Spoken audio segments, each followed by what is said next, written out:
It's a great question. I don't think Grand Ronde has ever been as isolated as we are today in the greater Indian country. What do you as candidates feel about that? What would you do to, what kind of importance, to the question, what kind of importance do you put on us being back into the nation, the tribal nations, and what would you do to get there? So let's start with Cheryl, then we'll go to Ann. I believe it's of paramount importance. Votes were taken about whether or not the tribal council wished to continue. The fact of how much it cost came into play, and folks felt like we're not getting the bang for our buck when we go there. I did remind the council that at one time when we were facing some issues on about lamprey and about fishing, I and the tribal attorney traveled back to, I believe it was DC, and even though you have a specific time to interject resolutions, we were off that cycle. I was ready to make the appeal to NCAI, talk with the executive director, talk with their legal attorneys, all of that, and we were able to develop a forum, and it resulted in the whole Congress passing our resolution. I'm a believer in it. I look back, I believe it was Catherine Harrison's father. He used to sit on it had a little different name at that time, back in the 1930s, the Congress of American Indians, I think it was called at that time. And we historically have participated. I'm a firm believer, what would we do to get there? We need to have council people who truly believe that there is importance with gathering and having a voice among other tribes. I believe that it helps relationship building, and I certainly have worked towards that, and my hope is that we will be able to turn that around. I think it's always important to have a good relationship with government officials, be it a city official, county official, state official. We are a sovereign nation and we work with these people on a regular basis. During my time at the tribe, I was part of the Oregon State Government Economic Development Cluster. And that cluster had representatives from several different areas of government, and it had one representative from each tribe that belonged to that. And during my time there, we had our tribal chair stepped down from our group. And I worked very closely with all representatives from all 9 tribes. And when that position came open, they actually voted me in as the replacement chair unanimously. And that took place during the time when we were actually, and we kind of still are, not one of the favorite tribes in this state. So I worked very hard with all of those representatives so that they knew that I listened to what they had to say and I supported them while I was there. And I think we need to do that in all levels of government, because you never know when we're going to need them or they're going to need us. And I think it's a give and take, and it benefits everyone. Thank you. Well, I'm really sorry to hear that we are no longer participating in National Congress of American Indians.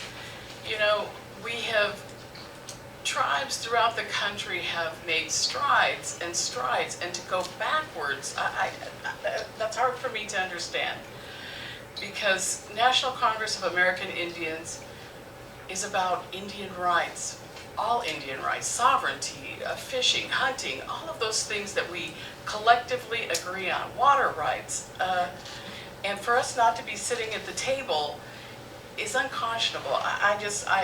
I'm really upset about that, because we do collectively come together as a group, and being Native people, not about who's, bickering, but about what can we together work on. And that's what National Congress of American Indians is about, is what is happening out in Indian country. And for us, like I said, not being at the table, there's nobody there to fight our fight. I just hope that the council reconsiders, or this new election with the new council members reconsiders that, because that's an important key to staying connected, not just here in Grand Ronde and here in Oregon, but all throughout the country, of what's coming and what's happening to Native people throughout the United States and other countries. So I hope, Angie, that was a great question.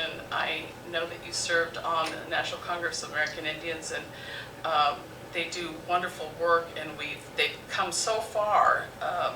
It's just really disparaging to me that we're not sitting at that table, and that our leaders, whoever, and I heard Cheryl say that there was a vote, whoever that vote was, $25,000, I think that's what it is for the membership, is a drop in the bucket for some of the things like Cheryl said.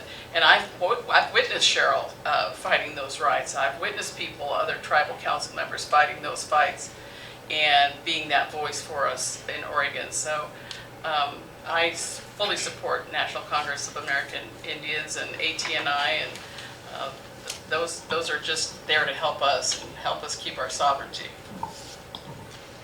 I also believe that the government-to-government relationships are very, very important. I think, and I have an example like Ann had, serving on the education committee for the tribe for over 5 years. I also attend the government-to-government meetings in the education realm. And the power that the 9 Oregon tribes have when they're together is amazing. That group actually got together and fought for April Campbell's position with the state of Oregon, now the Indian Education Specialist, or I think it's changed. But that just goes to show the power when our tribes get together and when we work with the government. I think where we get hung up is sometimes it doesn't sound important, but it really is important. And I think what the deal is we're missing information. So it comes back to sharing information with tribal members, educating them on why we're doing what we're doing, why we're spending the money to belong to an organization. I think it would be interesting to see the discussion and the vote on how the last tribal council came up with how they decided not to join again this year. I like the idea that we're all sitting at this table agreeing on something. We think that is important, for that. And because of that membership, that if we belong to that, then that also gives you a voice to vote on these issues. If you don't pay for the membership, then you don't get to vote in those tribal concerns, and that's what concerns me from that. It's basically then you just go there and you can just go and sit in a meeting. That should be the point. Because of the number of memberships that we have, that's how many votes we get. And having over 5,000 members, gives you a strong voice and a vote on Native concerns. And so I think that would be the importance of belonging as a membership. We belong in other memberships too, for that too.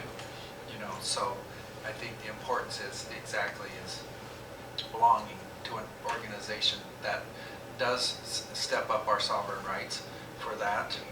The relationships, I think, for government to government are very important, because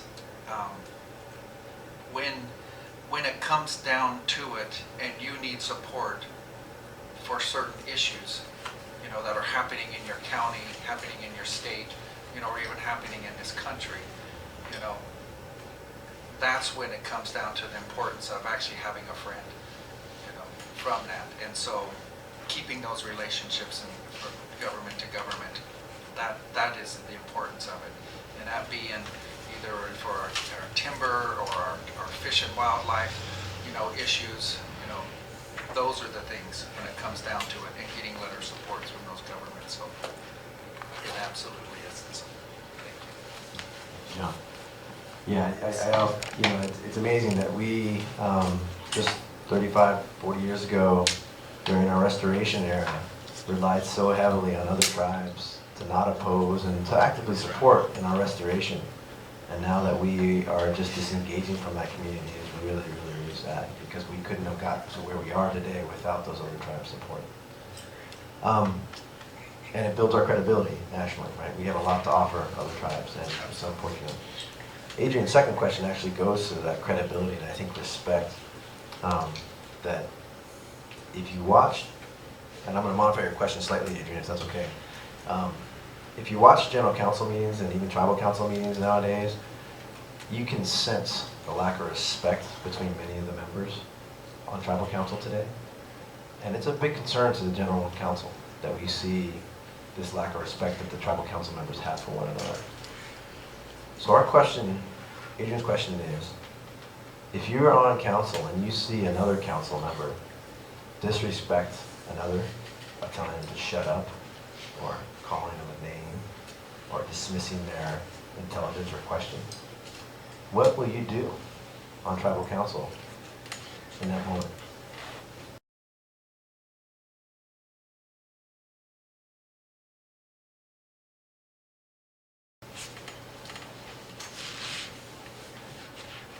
Yep.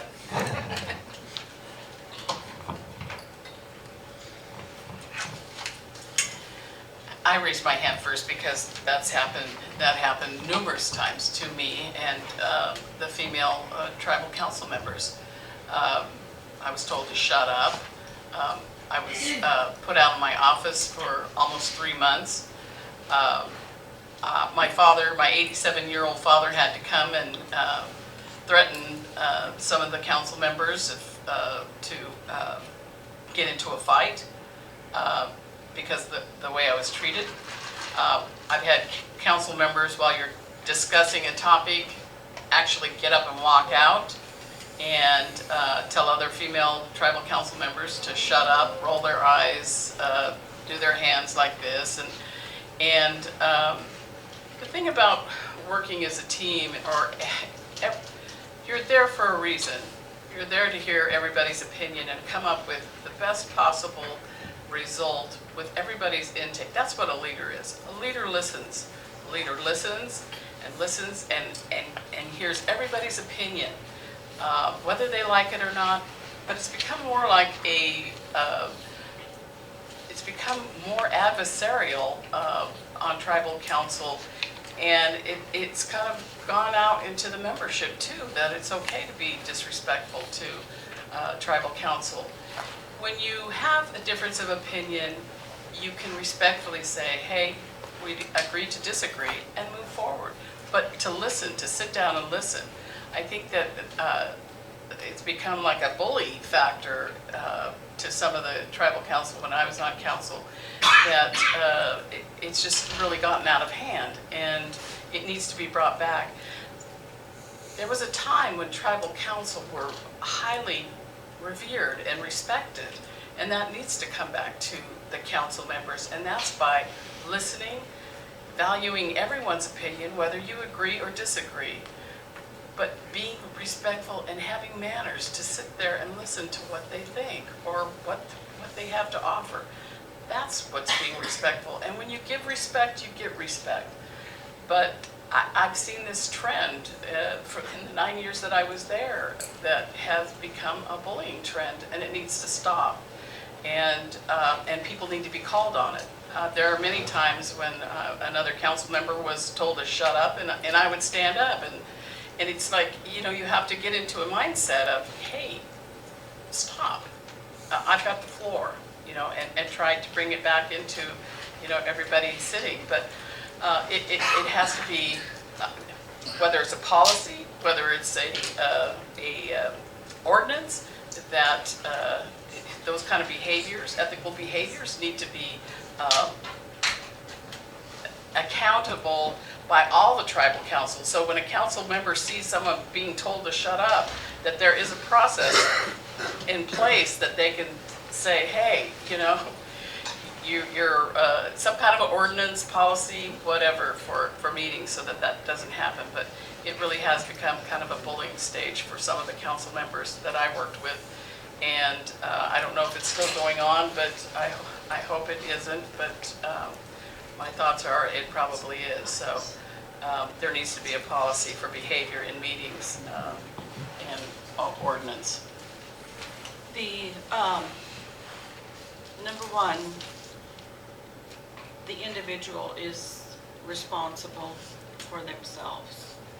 How I act, how I present information. Number one, I try to model what respect is.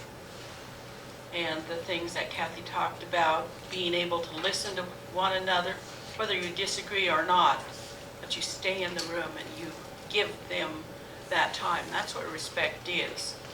The other thing about respect, if you don't respect yourself, how can you respect someone else? And how can an individual give someone respect? That's the big question. But the other thing about that is that unless there is change, full change in this election, the attitude and the belief towards policies like this that would say, that you need to allow everyone 3 minutes of time, or the role of the chair is to facilitate and to make sure everybody has say, is cast to the wind. So the way that you achieve this is not so much regulating it, because policies are shoved aside. And it's really the full change of having like minds together at the table that believes it's important that our cultural values were to respect one another. Let them have their say. Give them the time and find some way of making sure that everyone who's elected has their say. So, bottom line for me, that this kind of trend will continue. The fact that women take a second seat at that council meeting by some of the men. I can't say that that's by all of the men. It's very revealing, I think, for the audience to see and recognize that kind of thing. You could imagine how it is behind closed doors. So it's got to change. That's all I would say. Yes, I mean, tribal council meetings should be a safe environment. It should be an opportunity, or a safe environment for an opportunity for anybody to speak their voice, to speak their mind. It is absolutely a cultural value, being raised,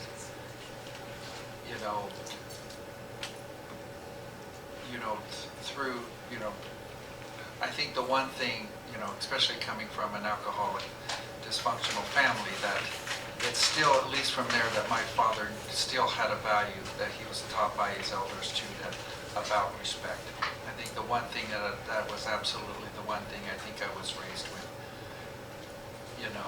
and so they, in that, I mean, there have been times that I've even to speak up for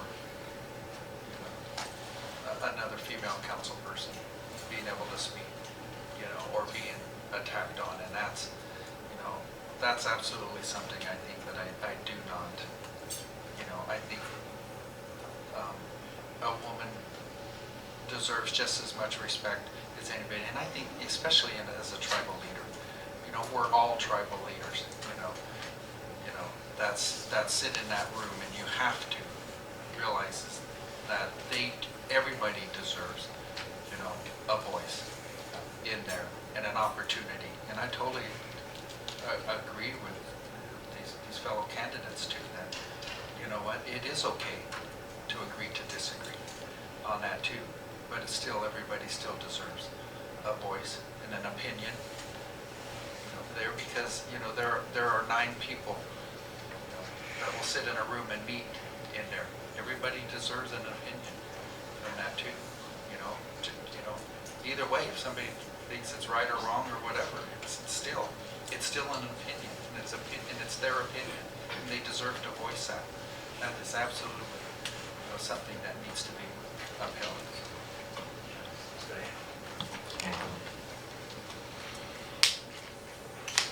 Well, I have to say, I find this kind of interesting because last week we were kind of challenged on this about respect and being part of a team. It doesn't sound to me like Tribal Council has a great team going on, and I find this very interesting. I think I go back to recording the meetings. Maybe if those meetings were recorded, they would think twice on how they speak to each other. And I've been in some of those meetings as well. And I never thought it was right when you're sitting there making a presentation to Tribal Council and some of the members just get up and walk out. How can they vote on something when they never heard it? So you have a responsibility. And I think, for me, if I were elected and a staff member or another Tribal Council member was speaking, I would stay there and I would listen to them completely, unless I had to use the restroom or something, but I wouldn't keep going out for a cigarette. But I just think we need to respect each other and put an ordinance in place, a conduct ordinance. It's all about accountability, and we need to get to that place, respecting one another. So I've heard the stories. I've seen, I watch it, every Tribal Council meeting. I watch the body language. I watch people leaning back in their chairs like they don't care what the other person's saying, or the rolling of the eyes. For me, it's very unprofessional. But I also believe that it's been happening for so long that it's just the environment. And I think the environment of the Tribal Council rubs off on Tribal Council members. You can see Tribal Council members talking to each other and disrespecting each other the same way Tribal Council is. Did I say the right? Tribal members. You can see Tribal members talking to each other and treating each other the way that the Tribal Council does. It's just going to continue until we come up with something. I'm not sure an ordinance is going to help. I think it has to be innate. I think it has to be in your heart, in your being, that you want to respect people. For me, if it happens when I'm on Tribal Council, I will call it out. I've heard that it won't do any good, but I will call it out. I'll use every explanation I can. This isn't acceptable. It isn't conducive to a good decision-making process. It's just not right, and I will continue to call it out.